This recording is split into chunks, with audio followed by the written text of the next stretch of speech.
welcome back to my channel, or welcome if you're new here. Today it's all about books, because in the last year, I would say, I collected some books over time so I can make a bigger haul, because I didn't want to make a haul every time I buy one book, so we're making a collective haul today. I hope you're excited. I am. 1, 2, 3, funk it. So let's start with the first book. The first book is this one, 6 Crimson Cranes by Elizabeth Lim.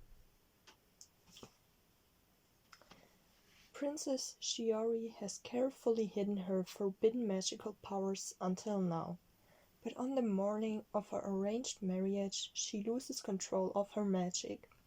Her stepmother, Raikama, senses a dangerous competition in her. She banishes the princess, turns her brothers into cranes, and puts a curse on Shiori.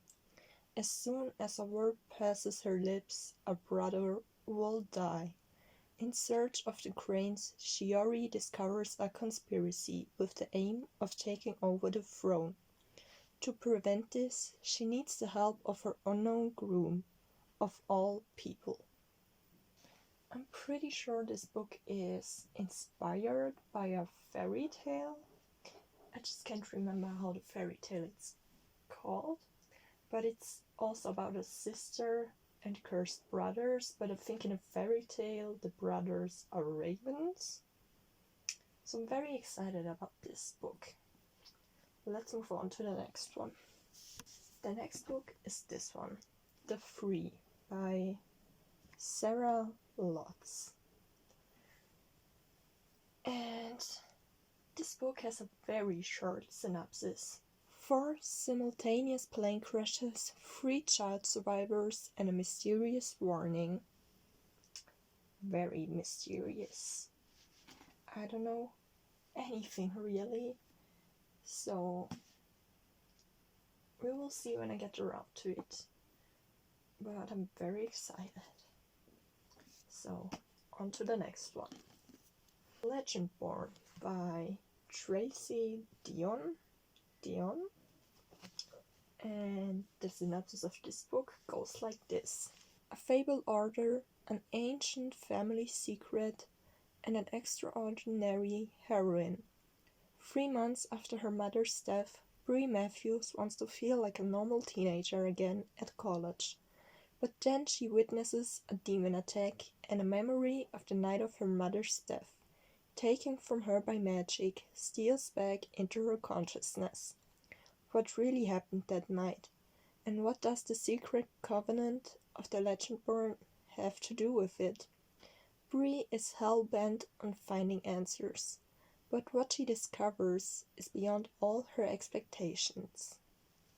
This book is giving me Shadowhunters, but I'm not mad about it, so I'm excited to read it, even more because Leigh Bardugo is quoted saying, "This story has everything I want in a modern fantasy."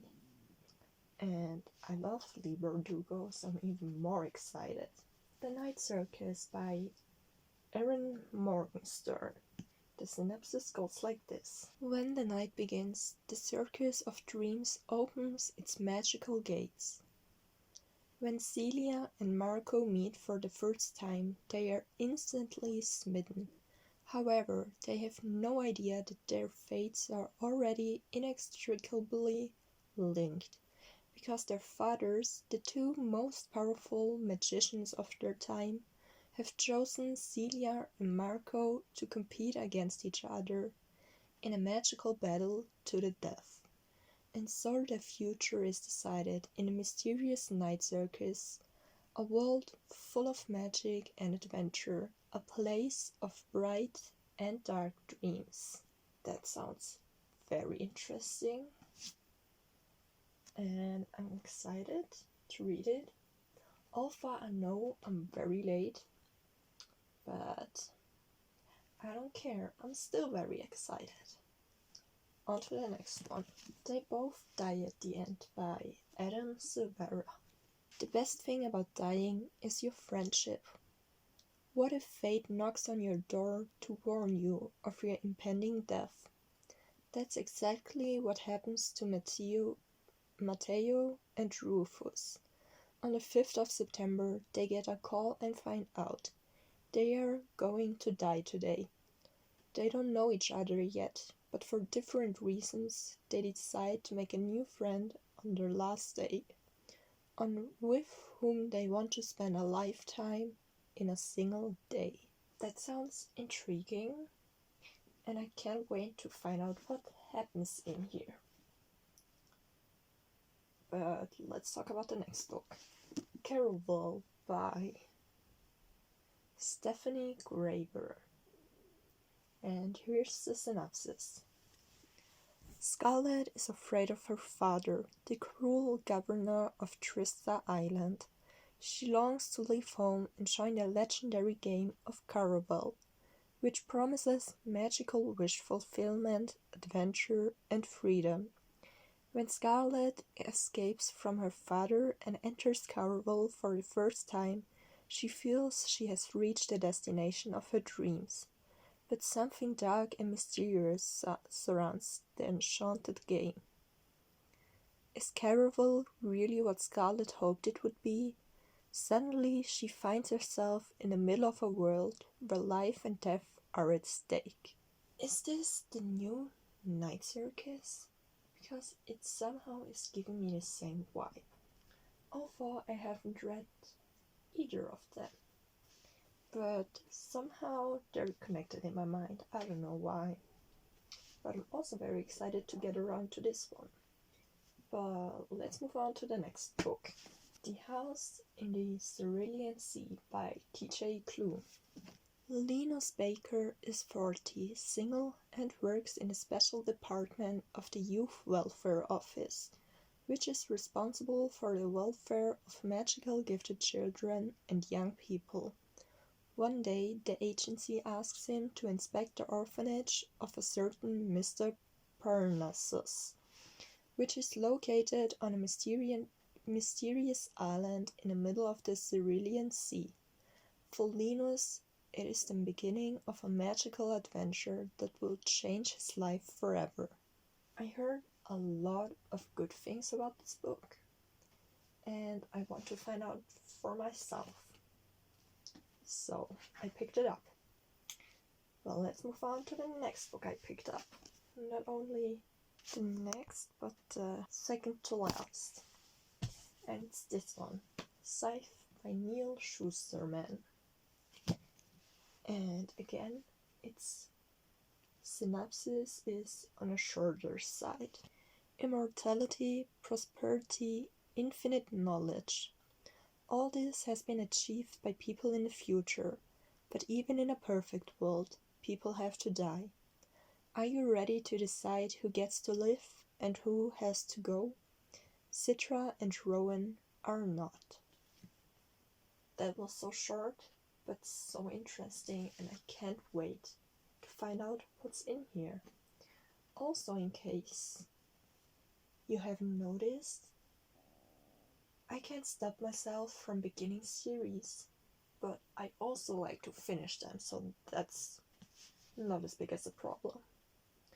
But my mom always makes fun of me because of that. But now, let's move on to last but not least,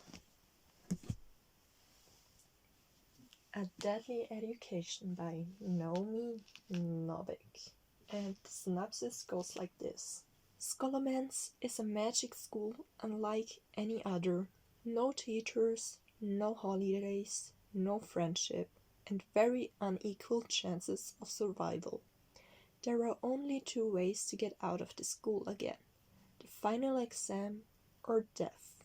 Galadriel, called Elle, is well prepared for the dangers of the Scholomance. She has no one to help her, but she does have a powerful dark gift that could easily wipe out the monsters lurking around the school in one fell swoop. but that would also affect her classmates.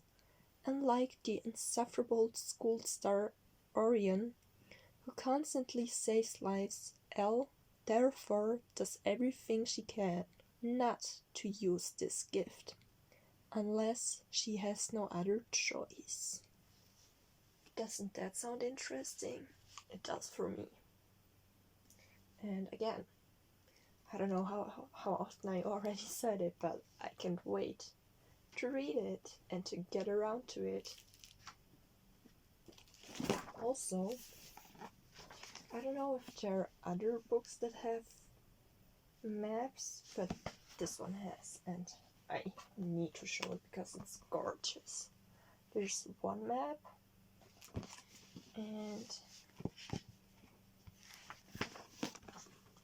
there's another map, and I'm very excited to find everything out. So that was the last book.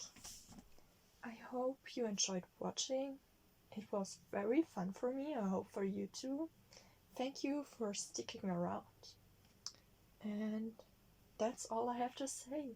Thank you so much for watching. I'll see you in my next.